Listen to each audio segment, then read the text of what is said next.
తెస్తా, మంత్రి పదవి ఇస్తారా? కాంగ్రెస్ అధిష్టానానికి కవిత ప్రతిపాదన, టీపీసీసీ సుముఖత. అమ్మో, గ్రీన్ సిగ్నల్ ఇచ్చేందుకు సిద్ధమైన హైకమాండ్. రేవంత్ సన్నిహితుల వ్యతిరేకతతో బ్రేక్. ఆంధ్రజ్యోతికి అందిన పక్కా సమాచారం.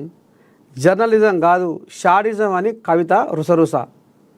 కొంతకాలంగా బీఆర్ఎస్ లైన్కు భిన్నంగా వైఖరి. జైలు నుంచి బయటకు వచ్చాక స్వరంలో మార్పు. సామాజిక తెలంగాణ రాలేదంటూ గత కేసీఆర్ పాలనకు వ్యతిరేకంగా వ్యాఖ్యలు. పర్యటనలతో సొంత అడుగులు నిజం కాదా? బీఆర్ఎస్ ఎమ్మెల్సీ కవిత కాంగ్రెస్లో చేరేందుకు ఆ పార్టీతో రాయబారం జరిపిన అంశానికి సంబంధించి మరింత సమాచారం వెలుగులోకి వచ్చింది. కాంగ్రెస్లో తాను చేరడంతో పాటు బీఆర్ఎస్ నుంచి 6 ఎమ్మెల్యేలను తీసుకొని వస్తా, నాకు మంత్రి పదవి ఇస్తారా అని కాంగ్రెస్ అధిష్టానం ముందు కవిత ప్రతిపాదన పెట్టినట్టు విశ్వసనీయంగా తెలిసింది.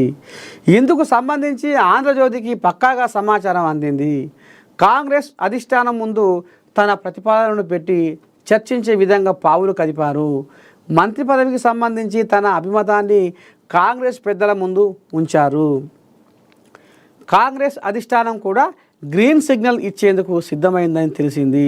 టీపీసీసీ స్థాయిలో కవిత చేరికపై సుముఖత కూడా వ్యక్తమైంది. ఈ మేరకు ఈ అధిష్టానానికి సమాచారం. మొత్తానికి నేను 6 ఎమ్మెల్యేని తెస్తా, మంత్రి పదవి ఇస్తారా?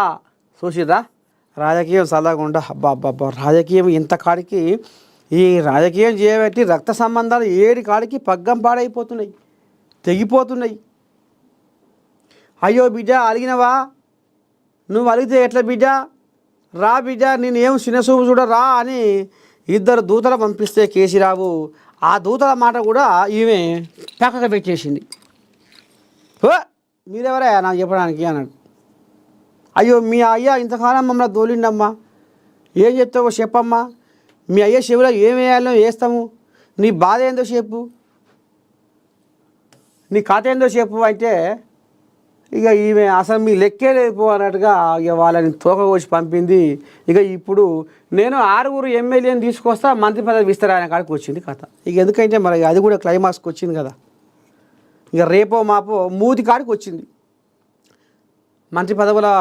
మంత్రివర్గ విస్తరణ మూతి కాడికి వచ్చి కూర్చుంది కాబట్టి ఇక ఇళ్ళనే నేను జ్వరబడి ఈ రకంగా ఆశ పెట్టి 6 ఎమ్మెల్యేని తీసుకొచ్చి అలా గొప్పచెప్పి ఇక బుగ్గకారులో పోవాలని ఇప్పుడు ఈమె చూస్తుంది. అటు అయ్య గెడవాసింది, ఇటు అన్న గెడవాసింది, బావ గెడవాసింది, అందరు గెడవాసింది. ఆఖరికి వస్తారు కల్లా ఇక ఏదో నిప్పుల మీద నీళ్ళు అన్నట్టు మీది మాటకి అట్లా సోషల్ మీడియాలో పోస్టులు పెడుతుంది. కానీ ఇక ఇప్పుడు కాంగ్రెస్ తోటి ఎట్టుబడి కాంగ్రెస్లో షరీక కావాలి, మొత్తానికి మంత్రిని కావాలని ఇప్పుడు ఆమెకు ఉన్నట్టుంది కథ.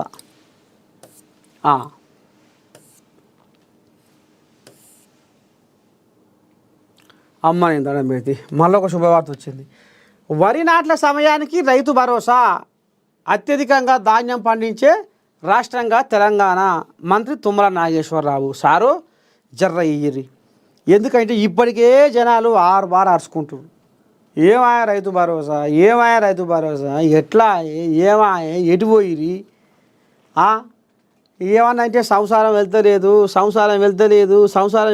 అని చెప్పుకొస్తుర్రు. ఇక మరి మా పరిస్థితి ఏంది, మా బాధ ఏంది?